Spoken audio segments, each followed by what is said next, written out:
It's Friday. That's right. 5 o'clock. It's time to get in that car and go home. It's time to start living that life. I'm Bob the Cigar Guy. This is Camacho Presents. I got the smokes. Let's ride. And I am just figuring something out. My goodness. It is Sunday morning. I've been working like a fiend at the car mill. And I'm kind of out of sorts because you're not seeing what you're supposed to see. Get ready with me, will you? I got my nice little ring. I put my ring on, make myself feel fancy. I love this thing, a big old dragon on there, right? I got my glasses off because I don't want you to see how old I look. Because boy, howdy, I look like Grandpa Moses with them things on. And then I got to get a cigar. Let's open this little humidor here.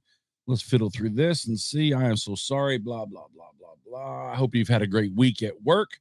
No. Yes. All right. So I got me a good one. I think I know. Actually, I've already smoked it, so I know. What else? I got to cut the fan on the rabbit air. I got remotes on the rabbit air. Let me cut that on. Let me get that started. All right, because we don't want to re-smoke or smoke. And then before I do that, let me show you something. This is what I look at when I start my, they're not a mess. Isn't that just amazing? I mean, the studio's tiny, but this is my zone, right? There's my computer that I'm talking to. There's a bar. This is a metal bar that's attached to magnets. And the camera sits on it. It's just a little webcam. And so whenever I don't need it, because it's in the way of my view, I can move that up because I put a plate here and I put a plate there for all my lights, which I need to kick my lights on. And then I got a plate up there to hold all my remotes. And then my ashtrays up there, tons of lighters, deep back up in there with lighters. And then there's cutters in there too. I turned it upside down just because the wire is only so long. And then there's my little humidor, my little dig out a humidor, right? All right. So, and then here's my sound machine, my mixing board, I guess it's called. I've got my shelf up here, which don't look at that. I don't know what that stuff is. Lots and lots of stuff. So now that you've got a tour, I know you were like, ooh, I want a tour. No, you don't. So thank you for indulging me and not cutting off the video so short. I'll probably go back and look at the analytics and say, wow, I lost everybody right there. Don't ever do that again. But I got to get my lights. Let's do this one. So we cut this light on right here. We put it at 10%. It's a 10% right there. And then we sit it up here on top of that little beam. And then we turn it away from you. It's kind of weird. And I'll show you why. And then I've got, this light, this bar light. Love this light, actually. It's magnetic. I love magnets. If you don't know that about me, I do. I love magnets. I'm gonna cut this on. All right, get that rocking. All right, and then we're going to reach up and grab this remote here and turn everything blue. I've got a little blue light from Lane Crenshaw. He gave it to me from PCA. They were done with it and they didn't need it. So he said, "You want it?" And I said, "Yeah." And so I got that blue because if you don't know, I like blue. Let's cut those lights off too. All right, so we're all blue. And so we have to adjust the lighting so that I'm not saying I look good, but saying I look presentable. So we'll twist this so the light comes at me at a better angle. It brightens up just a little bit. And then we will turn this one. How are we going to turn it? Oh, look at that. See how that works? See, watch. Turn away. Turn near. Oh, today on the Bob the Cigar Guy, I got the Smokes Let's Ride podcast by Camacho. You're going to learn how light works, boys and girls. No boys and girls. Be 21 to watch this video. All right, so, but that is that. So we'll get right about there because you want to have this right here, that little shine right there, that little triangle right there. That's called, what is that called? Not Machiavellian, not some Rembrandt lighting. It's called Rembrandt lighting. There's lots of different names for lighting for all these fancy people like Chief, Supremo Tobacco, Photos de Puros, all the Deadly Breakfast Clubs guys, Allen Cigars. All those guys, Joel da Silva, amazing photographers, videographers. They know all that stuff. And so I grabbed a cigar. It's a Davidoff Maduro. Just received some from Davidoff. Thank you. And it is nice. It is tasty. It is elegant. I love the fact that Davidoff, let's go to here. I love the fact that Davidoff has that European flavor. It has that European expression. What I mean by that? Well, an American, there's two. There's New World and there's not New World. Used to be New World was just American and Old World was Cuban, but now it's a little different because in dealing with pallets, by the way, I cut up my gorgeous little Camacho cutter. Look at that thing. Live life bold, baby. That scorpion matches my my backdrop. But that European palate, it's a little smoother, a little mellower, a little more blended, a little more polished. No, I'm not saying that American palate cigars, New World palate cigars are not American cigars. They're cigars that are made for the American palate, the American consumer, because out of all the cigars that are smoked in the world, 80% or more are smoked in the United States of America. So we are the biggest by far through the whole wide world market for cigars. So they tailor to us, and you get a lot more rock and roll, rhythm and blues, cowboys and Indians, just rough, rugged, and raw. You get transitions, you get punches, you get spicy, you get this and that and the other. And I'm not saying that a European palate can't give you all those experiences, but we're talking generalities. In generality, when somebody speaks about a European palate, it's a little more refined, a little more mellow, a little more smooth, a little more blended in flavors. The flavors just swim together. They weave together like a tapestry of tasty tobacco delightfulness. And then the American palate, the New World palate, is a lot more like a roller coaster. It's going to get you. It's more like that movie Whiplash. I never watched the movie. I've watched clips. I watch a lot of clips of movies, feeling like I've watched the movie, and then I watch the movie, and I'm like, I should just watch the clips because the clips are the best part. Movie's got a lot of fluff that I don't really want to care about. Movie Whiplash.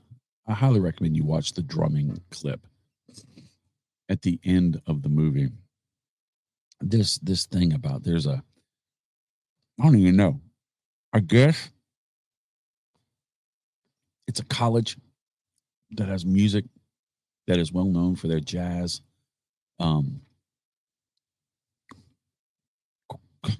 It's not a quartet. There's a bunch of them. A jazz group, and they win all these competitions. This guy is like a drill instructor on crack. He's just mean as all get out, slapping people and yelling at people and scaring people and this and that. And this kid, you know, the sob story, he's down on his luck. He shouldn't be there. He got there and then he got ostracized. And now he is going to prove his mettle and his worth by coming back and showing that his perfection outshines the professor. And in the end, he does. And there's this huge, long drum solo that he does, which is crazy and insane. Which, if it was just on the radio, I would not listen to it. But it's cool in the movie. His hands bleed because he's using the drumsticks so hard. It's actually good theater. It is. And so, you know, this is what I think of when I think of the extreme part of a European of an American palette. But you know, you get a Clint Eastwood movie, you get a Rocky movie, you get a Terminator movie, you get any of that stuff. You know, Band of Brothers movie. There's moments of excitement. There's moments of buildup. There's moments of intensity, and there's transitions and change. And so the American palette does that to me, and from the reading that I have done, and the studies that I have done, and the people that I've talked to that are in the industry, in the craft business, the sales business, the making the cigar business, the cigar manufacturing business, the blenders and stuff. I've had the opportunity to be the dumbest one in the room many times and sit and listen and be willing to ask dumb questions. And it's funny when you ask a dumb question that everybody is scared to ask, Everybody listens. Everybody wants to know the answer to the question, but nobody's got the ones to. Hope I didn't just cuss in Spanish or whatever language that was. To ask the question because they feel embarrassed. I'm about feeling embarrassed. I am, man, I'm living in embarrassment. Are you kidding me? This channel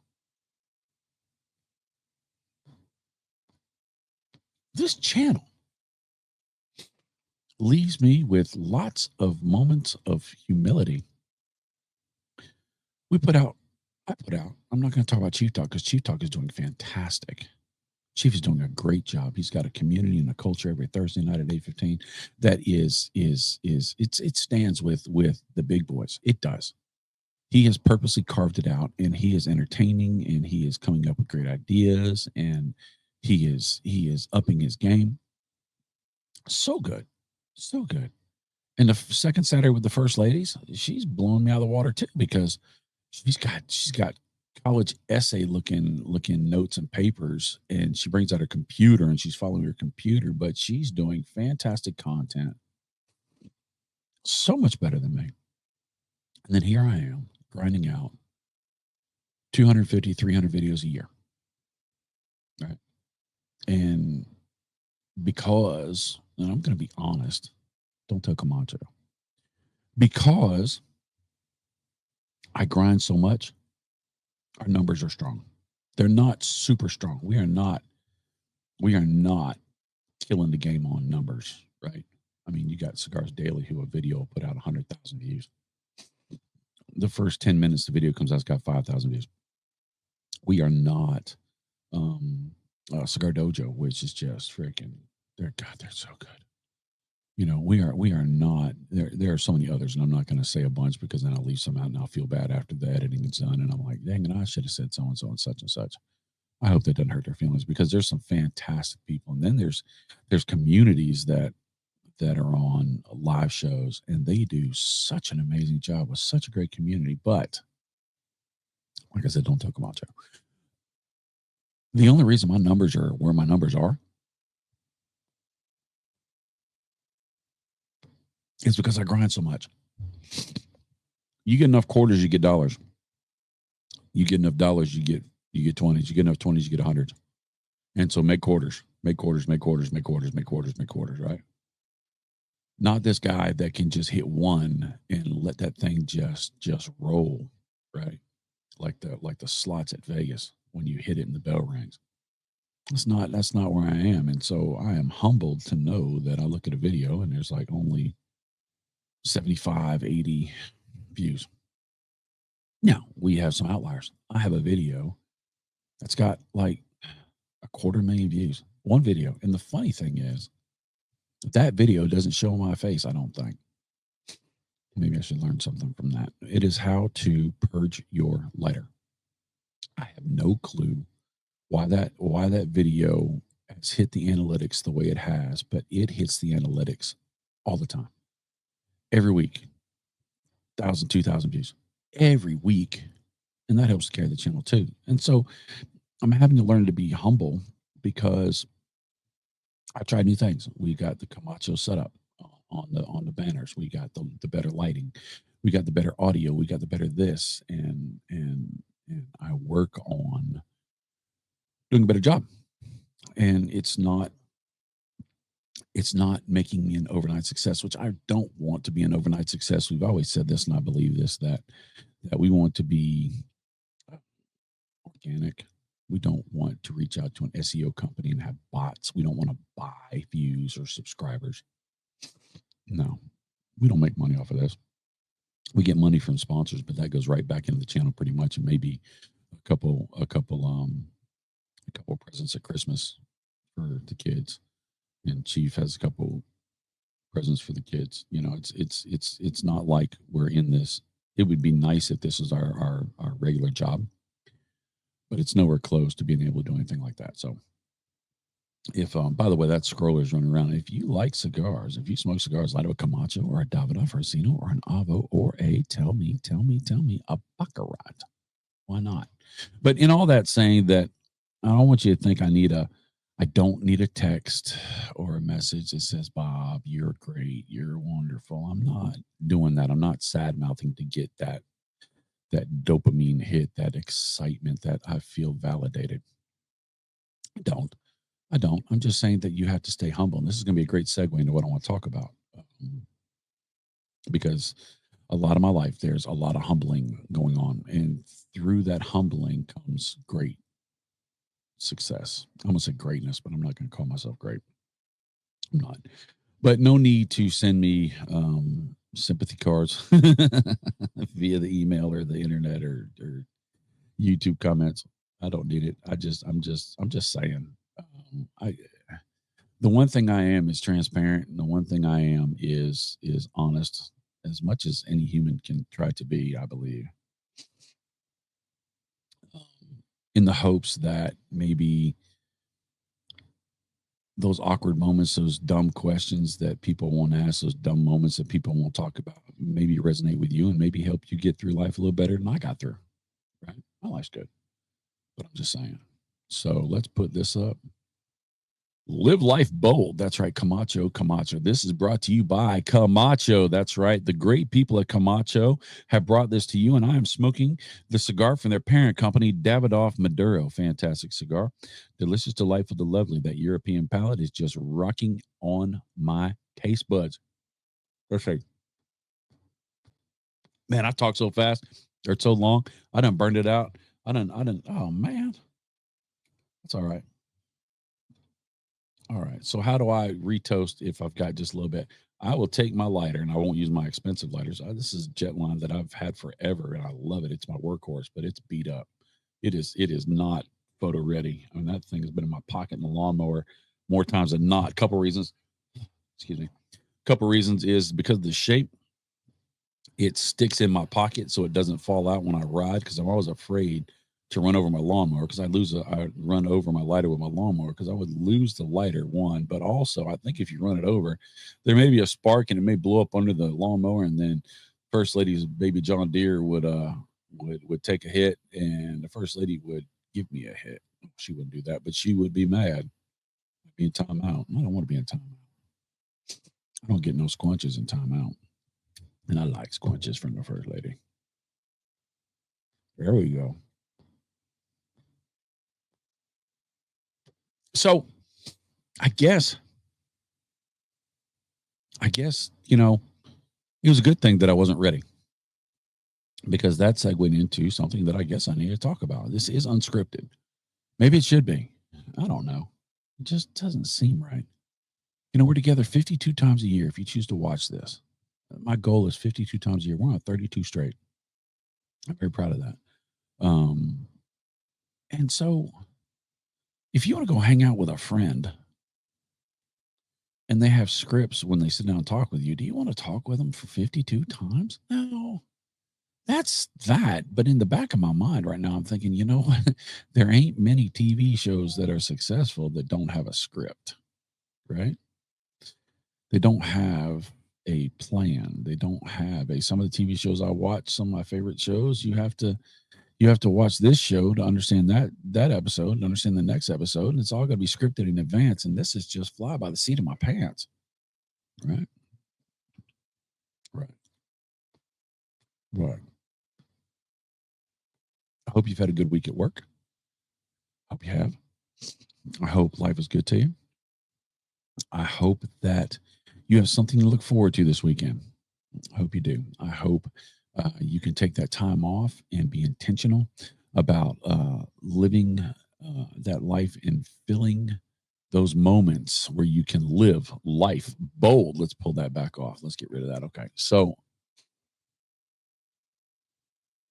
it is the weekend, unless you're watching this later, which thank you. I appreciate it. Do me a favor. If you give this a like, let's get this thing out a little bit. Let's bump up the numbers just a little bit. If you can give me a like, maybe a comment, because and a share would be fantastic. And if this is the first time here and you're still here at 20 minutes, you have a high paying threshold. Subscribe, would you? Now, I'll tell you what, if you subscribe and hit the bell, your bell's going to go off almost every day. Most days, actually, we're tapering off a little bit. It's going to go off 3-4 times a week. It will. But it's not that you don't have to watch all of them. It just, it just helps a little bit. Tell your friends about it. Hey, do me a favor, subscribe to this guy. Check this guy out. Because maybe, just maybe, something I say will resonate, or something Chief says at first they say will resonate and help them be a better person. Because that's my hope. Or make them laugh. Help them, give them a moment of pause. Oh my gosh, it'd be nice to do something to make you laugh, wouldn't it? It'd be nice to just forget about responsibilities for a couple seconds. Forget about the loss column for a couple seconds, to celebrate the wins for a couple seconds. Oh, man. So good. So good. And I'd love to be a part of that. I don't mind you laughing at me. I don't mind at all. I'm pretty good at it.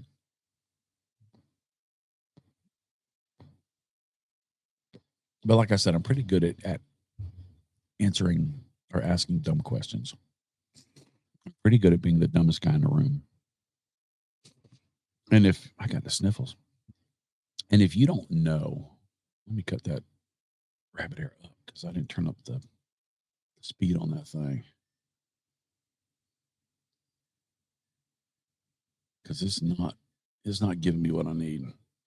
I need some ventilation going on here. So that's better. You can't hear it, but I can. I can hear it whir. That means it's taking that smoke away. That rabbit air is awesome. We have two in the shop.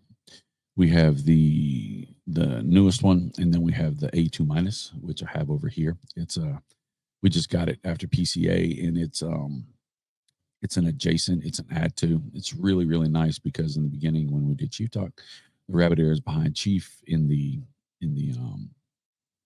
video in the shoot, so you can see it in his backdrop. Just a little bit of product placement, but all the smoke goes over his face. Now we have two bathroom vents. We're country. We have two bathroom vents which will suck the air out of the room, and it will actually make the whole neighborhood smell like cigars. Which, you're welcome, neighborhood. I don't ever charge you. I should charge you a subscription, cigar smelling subscription, because it just makes the world a better place. It does. Be better if you're smoking it yourself, but if not, you at least get to enjoy the remnants of the enjoyment of the person smoking it. But work, being humble, being overwhelmed. And if you've been around here at all, if you've been around the channel at all, you will hear me talk about my job.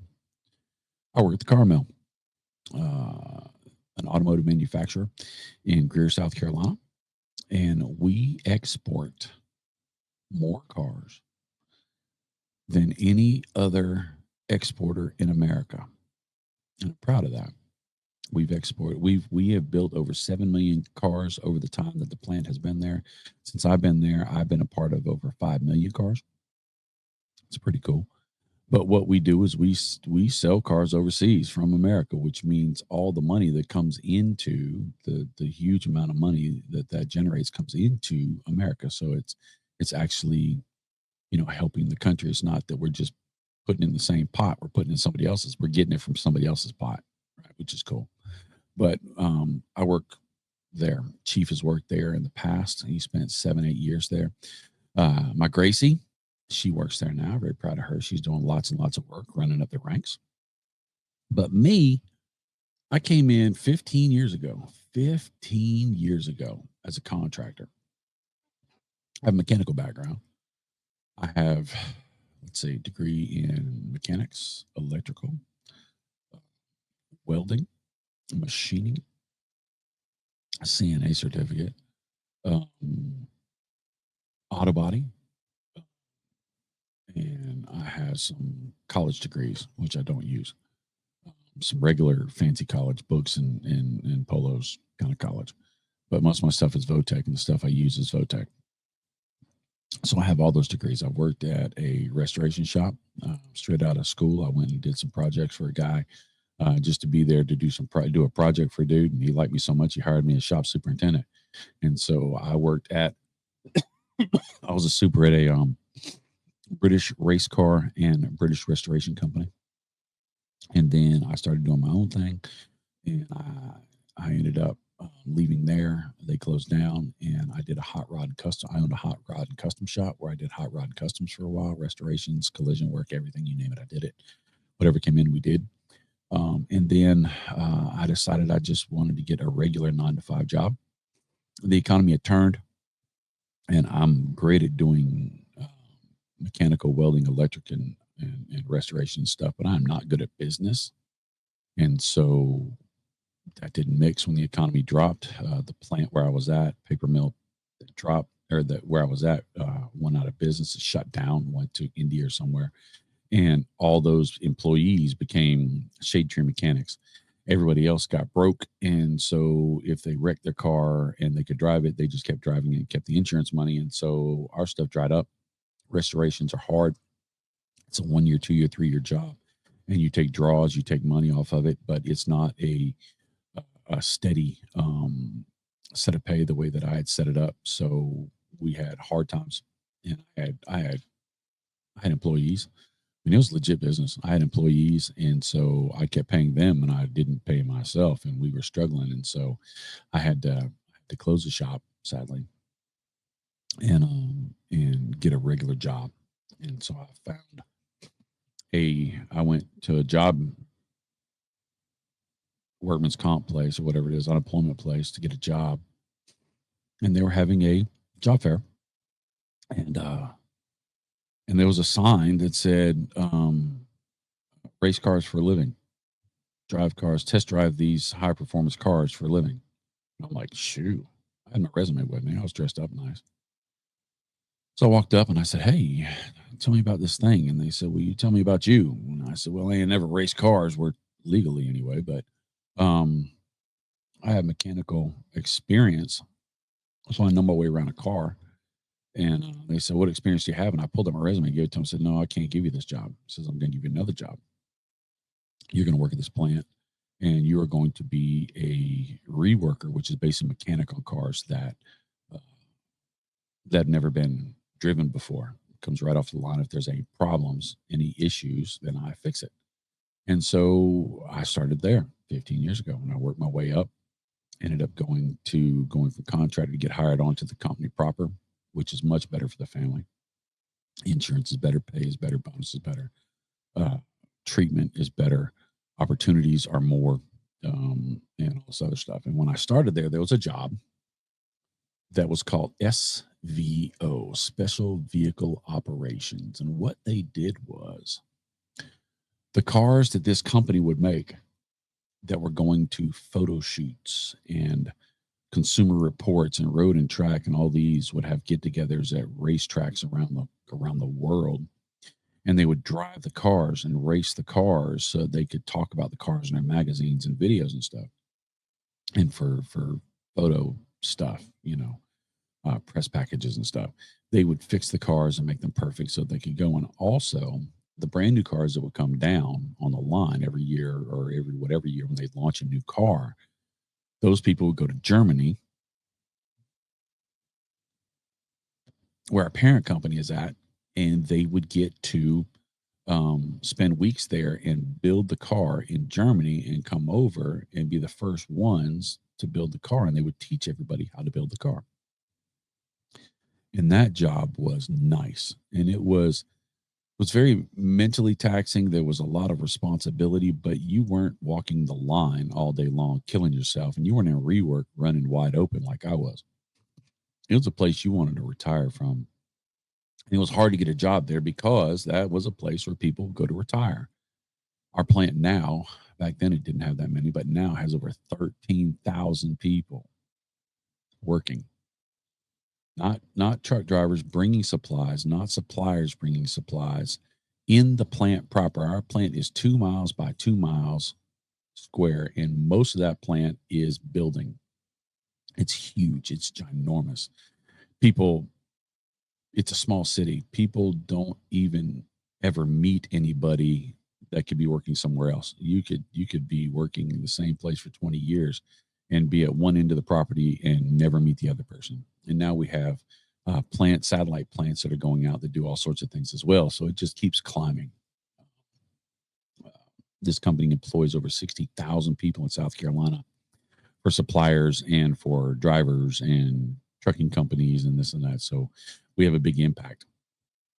And so, 13,000 people, there's only 50 people in this building. That's it. 50 people. And I think that's less than 50, but I'm just writing the number to 50. It's 40 something. And it is everything I thought it was and more.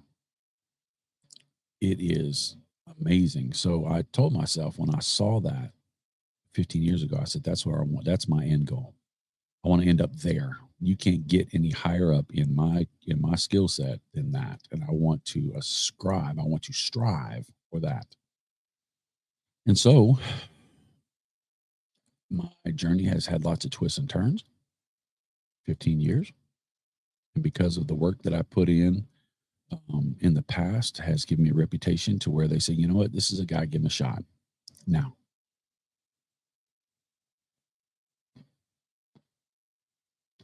my job at that plant was to cut out glass, windshields, hatch glass, quarter glass, and shark fins, which is a little antenna on top of your car. It was my job to remove anything that was glued onto the car that wasn't done perfect as a chip or a crack. If they put in the wrong one, if they didn't put it in exactly right, it was my job to remove it. And I mastered that craft. We have two big halls, two production halls, and they build different cars.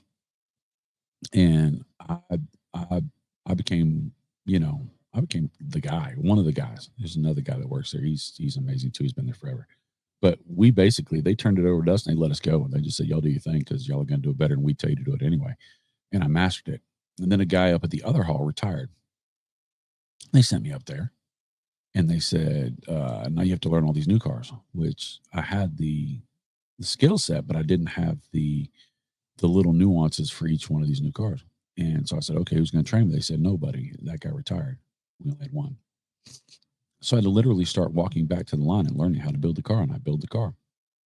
And so I am one of the only people there, humbly proud, that can work with efficiency in both halls. There's people who are efficient and great at one hall, and now there are people efficient and great at the other hall, but there is no crossover of being the guy at both places. I was a guy at both places, so I was really good at glass. Well, this job does not do glass. The new job at SVO, because I got the job. 13,000 people, 1 out of 50. I got the job. I'm very proud of that. But I knew that when I went in there, that there's a lot of skill sets I don't have anymore. I haven't done those things in forever, and the technology has changed. And so I'm very humble. I ask a lot of dumb questions. I didn't know our computer system did everything that our computer system did. I have no clue. That, I mean, it is crazy. It is insane. And so I am now responsible for what they do is they give me a car. And they say, this car came off the line with 200 problems. It's a brand new car. Or we need to check 200 things or this and that. And I have to take it to different areas to get different things checked and tested, and other people have to look at it and all these other things. And so I have this window of this time to where I have to fix all these things. And it's up to me to fix all these things. And I've got a trainer, great trainer. I've had 2 trainers. I didn't wear out the first one. He went to Germany. And then they gave me another trainer. So I've learned all sorts of different aspects of my job through both the trainers, which is great.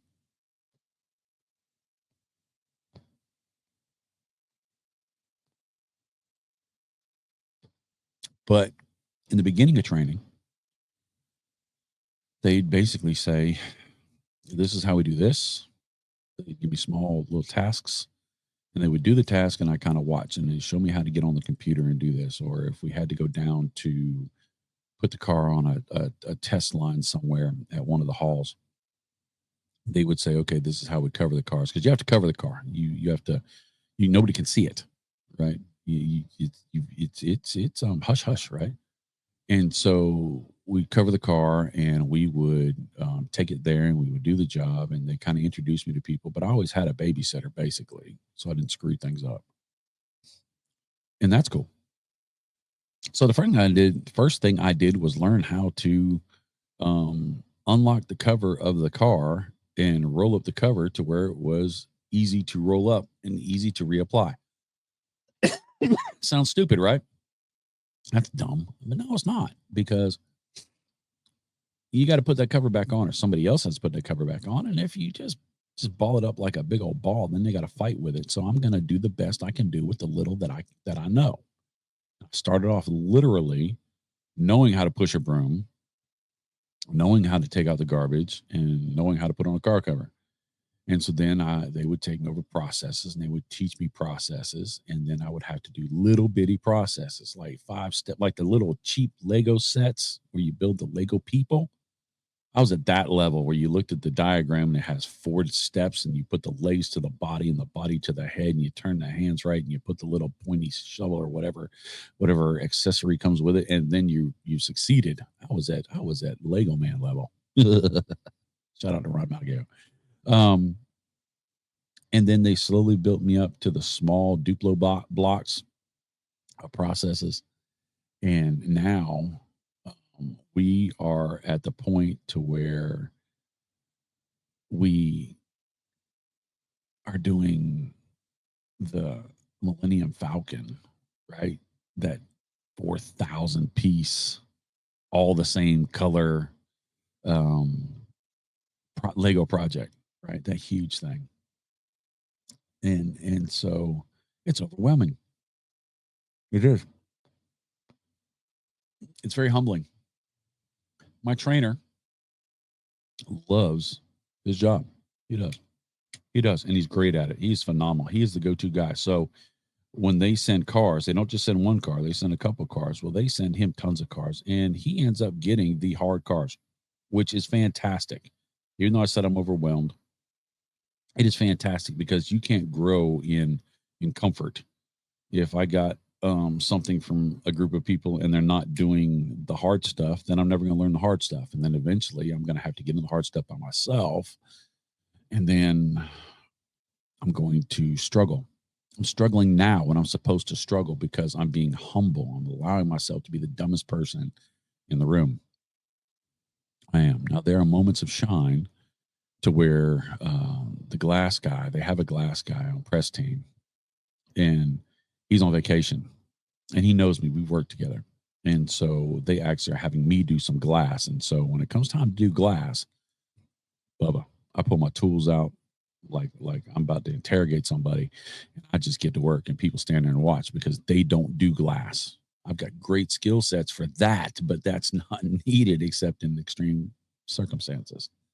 But it is cool to be up there and people look at me and say, "So why do you do that?" And I'm like, "Oh my God, I get to teach somebody something instead of learn all day long." Right. Millennium Falcon. My boss, my trainer, call him boss man, call everybody boss man, boss lady. Um, it's a technique I do to keep me humble. Um, you want to be my boss man, you know more than me. I'm fine with that. I'll call you boss man all day long, and um, it doesn't matter to me, right? I don't need to be boss man. I don't need to have that shine. I don't. I can just be good at what I do and let my reputation speak for itself. And I'll be kind. A little segue, little side, little gem I'm going to throw at you. Gracie works nights, and she works the line, and people have come up to her and they said, "I know your daddy. Your daddy works at SVO, right?" And it's gotten around, and some of the people that are at BMW are characters, lots of characters. 13,000 people is going to be characters. There's lots of characters. And some of them will say every time they go over to see my Gracie, because she's a superstar. She's a boss lady. She's worked way up the ranks. And they'll go up to them and say, "Hey, do y'all know Caitlin's daddy?" It's Gracie. It's my Gracie. Caitlin Grace is her name. I call her Gracie. Caitlin's daddy is over at SVO. Do you know Caitlin's daddy? And people have said, "Your dad is Bob? New Bob?" That's what they call me. New Bob? And I said, "Yeah." And she goes, "Man, I like that guy. He is kind." Both people that have come up to her and talked to her. And there's others who have just kind of been in the conversation, but both people intentionally said, and Gracie has told me this, they said, I like that guy. He's kind. He works hard. He's kind. And I love that. I love that more than being said, he is the best technician I've ever met. I want to get to that point. I do. That's a truth. But I'd rather be kind than great. I'm at a point in my life where that's a fact. I want to be known as kind. I want to be known as helpful. I want to be known as a guy that I can work with that dude. I do. But anyway, back to the Millennium Falcon.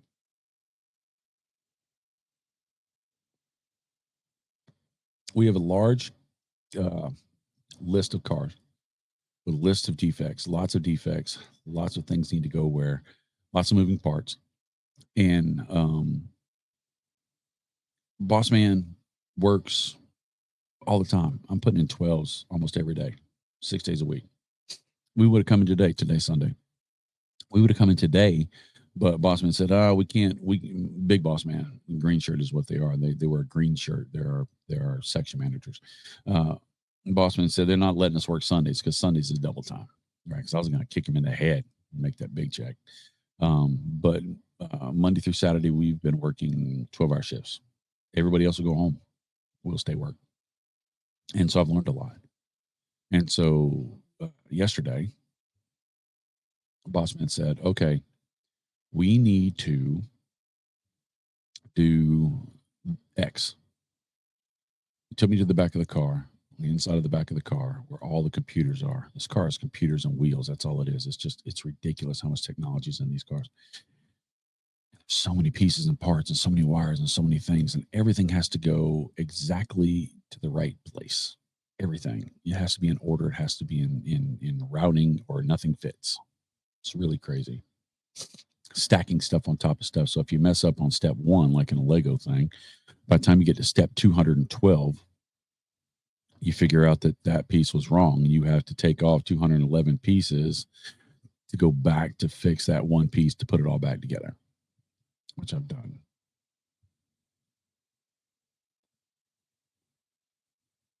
But this is one of the Millennium Falcon moments.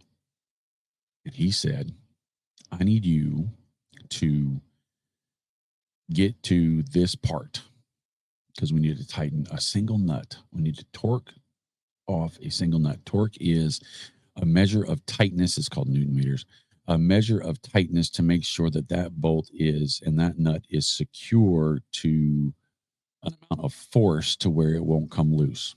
And anything that's safety critical, anything that's very important to the safety of the drivetrain, or anything components of a vehicle, it has to be torqued down. It's very important. And he said, this has to be torqued and this has to be done. And he starts rattling off all these things that has to be done. And it's a lot. It's overwhelming. As he's telling me, my head is like, oh my God.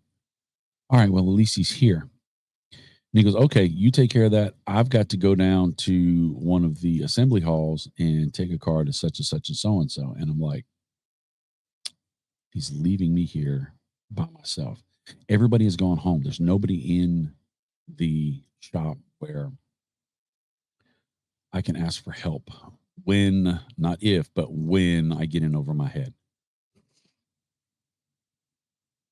He goes, I'm going down there. And I said, all right, boss man. One of the things I will say is, I'll do it. I make sure I say that I'll do it. I'll do it. I'll do it. I'll do it. I'll do it. And so I said, I'll do it. In my head, I'm like, I'm in trouble. And so I set my tools up on my little tool cart, figured out everything I needed, started thinking through it. I walked over to the car and I looked at the car and I said, car, be nice to me. And then I stared at the car. He had left. Boss man left. I stared at the car. And I'm like, this is too big. I said, well, wait a minute.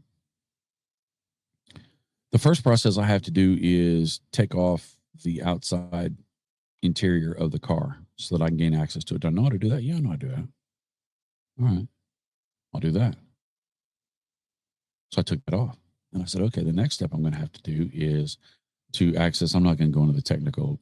Number one, I don't know if I'm supposed to, but number two, you don't want to hear all that crap. But I had to take smaller bites of of the project to minimize the overwhelmingness of it, because I couldn't do the whole thing. It was a Mount Kilimanjaro, and it's a mile uphill or whatever it is. And if you focus on the summit, you have to go towards the summit. But if you focus on getting to the summit, sometimes that's too much. You might need to focus on the first 50 yards in front of you and say, let me get there. I know how to get there. I'll get there and I'll reassess. I get to those 50 yards, I look and I say, okay, that's another 50 yards. I know how to do that. We go 50 yards. Then you get to parts that are difficult and you say, okay, with the skill set that I learned, I've never climbed that kind of terrain, but I do know that I climbed something like that in this and this and this. What skill set did I use? What technique did I use? Okay, let me apply that technique in 50 yards up. You get a 50 yards, you look again, you say, okay, I can do that. I've done that. And eventually, with focus and enough climbing, you look back and you are farther up than you have left to go. And then you get the wind in your sails. You say, I think I got this. You may have to reroute and redirect. You may have to go around a couple of different things. You may have to go backtrack a little bit to go back up. You may have to make your journey a little longer. But if you keep persevering and you keep taking chunks out of it, eventually you get to the summit, right? You get to the completion of the project. And that's what I did. I'm big on bricks. I'm a systems guy. Do things systematically. I learned how to put car covers on. I learned how to take a car down to test line. I learned how to take this part off the car. I learned how to take that part off the car. I take lots of notes, take lots of pictures, and I have myself set up to where, like if I'm doing something, I did this when I restored cars. Before I took anything apart, I took pictures of it. Now that was back when you had those cheap disposable cameras. I would take pictures of the car and I would put it up on the wall. I tape them onto the wall, and I had a wall of 1,000. By the time I was done with the car, 1,000 parts, pictures. And so when I put it back, I just put it back in reverse. And people said, that's brilliant. I said, no, it's not. It's real simple, right? I won't remember a year and a half from now what I did back then. So I go back and say, I just have to make it like it was before, right? And so that's what I've been doing. I've been stacking bricks. If you lay a brick perfectly and you make that brick the best brick possible, you get another brick and you do it again. You get another brick and you do it again. You get another brick and you do it again. Eventually, you have a foundation and a wall that will hold up to whatever pressure it has applied to it. Instead of saying, I'm in a hurry, I'll finish it up at the top. Let me just throw these bricks on. And then you have these weaknesses. And so I was overwhelmed. And I got in a mindset of, hey, you know what? I'm not overwhelmed at this project, at this task. Let me do this task. All right, I'm not overwhelmed at this task. Let me do this task. And I just slowly chopped at it to when he came back in, I was starting to put it back together. He came over and he goes, did you get to the process? I said, yeah. And he goes, did you torque it down? Did you this? Did you that? And I said, yeah. And so we had never gone that far, and he was testing me, I believe. He didn't say that, but I think he was wanting to see what I would do. I mean, you got to find out if that guy's if I'm worth my salt, right? I'm coming in with less skills, talents, and abilities than others, so we got to find out if I'm going to be able to make it or not. I mean, that's important. I guarantee my boss is like, how's he doing? Is he going to make it, or do we need to wash him out because this is top shelf people, right? And maybe I can't do it. Don't know yet. I got to prove myself. And so I pulled off a couple parts, shone my flashlight in there. I said, I did this, I did this, I did this, I did this. And he goes, all right. And then he took the time to say, okay, now when you do that, did you do this? And I said, no. And he goes, well, that would make it a whole lot easier. You wouldn't have to take off this and this and this and this and this. So I learned more, but I got to the success because I didn't allow my overwhelmingness to paralyze me.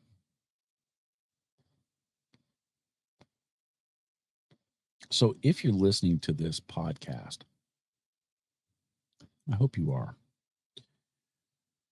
At this point, you could say, if you shut this thing off, if we ended it right now, you would say, oh, that Bob, he can tell stories. It's interesting. I like listening to him. He's all right. Looks like a turd, but he's all right. But he just told me a story about his life. That's fun. That's neat. Yeah, I like knowing a little bit more about Bob. Bob's cool. He's nice, right? He's a nice guy. I can hang out with him. That's what this was up to this point. It's a story of my experience of working on a car. But there's more. You can apply. I applied Legos. I applied bricks. I applied mountains to this story as examples. And we can change that narrative to you. If life is hard, if life is overwhelming, if the responsibilities and the pressures of the world and the pressures that you put on yourself and society puts on you and people put on you and things you have to do get put on you and you feel overwhelmed, take a pause. I highly recommend going out and getting a cigar. Davidoff, Avo, Zeno, Nicaragua, Baccarat, Camacho, Live Life Bold. Grab a cigar, sit out there and say, okay, this is a huge, huge thing, and I'm feeling overwhelmed. What do I know that I can do to shrink this down to a more manageable thing? I can do that. Let me do that. All right, let's go back. It's a little less. I took 2 pounds off. All right, I can do that. Oh, that was 5 pounds. I took that off. Man, now we're down to 85. We're down to 92 pounds, 93 pounds.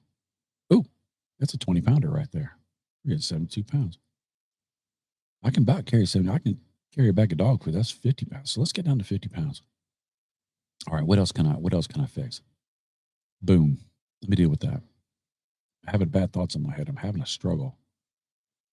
I'm feeling defeated. I'm feeling this. I'm feeling that. Can I call somebody and hang out and talk a little bit and let them carry a little bit of this weight?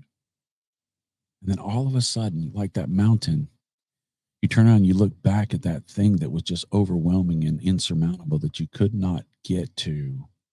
And you notice that you've gone farther than the rest of the way to go.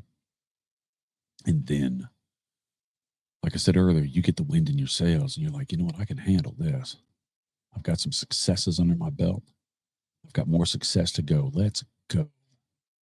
And in doing that, your life gets better. Let's talk finances. The world wants you to owe. And so they make it easy for you to owe with no consequences at the beginning, right? I give this credit card for $2,000 and you only pay $29 a month. Ooh. But what they don't say is that once you max out your credit card for $2,000 and you don't have any more money on there, you're paying $29 a month for 20 years and you've actually paid $6,000 on a $2,000 bill, but you've already spent that money and you didn't need that money, but your lifestyle feels like you need that money. So you're going to get another $2,000 card. And then they, well, hey, you did go with these two $2,000 cards. You're giving us money. So let's give you a $10,000 card. And then you start chopping that up. You all of a sudden look back and you're like, man, these $29 payments are now $6,000 a month. I don't make that much money. What do I do? You may need a reset, but probably you can say, okay, I am overwhelmed. I need to cut my lifestyle. I need to minimize things and let's make it a little bit lighter. Let's lighten this load. All right. Now I need to figure out how to bring in more resources so I can get rid of this. And then I will pay off this credit card or I'll pay off this debt or I will work towards this or that or the other. And I will start to build myself wins until it becomes manageable. And then it's painful because I'm losing those things that I'm enjoying. And then I get to a point where I'm like, you know what? I can deal with this lifestyle. This is still a good lifestyle. I've changed a little bit, but you know, I can do this. I got the wind in my sails. And then you become financially stable. I hope to be there one day. And the next time somebody offers you a high interest rate credit card, you're like, you know what? No. They say, you can buy this car and you can pay payments over so many years. And this car also has this, and it's only going to cost you this much more. And then we'll add this, and it's only going to cost you this much more. And then we'll add this, and it's only going to cost you this much more. And it doesn't sound that bad until you get the payment where all those little bits added up. Enough quarters make dollars, enough dollars make 20s, enough 20s make hundreds. Boy, I brought that around, right? I didn't mean to do that, but that worked. Thank you, non-scripted.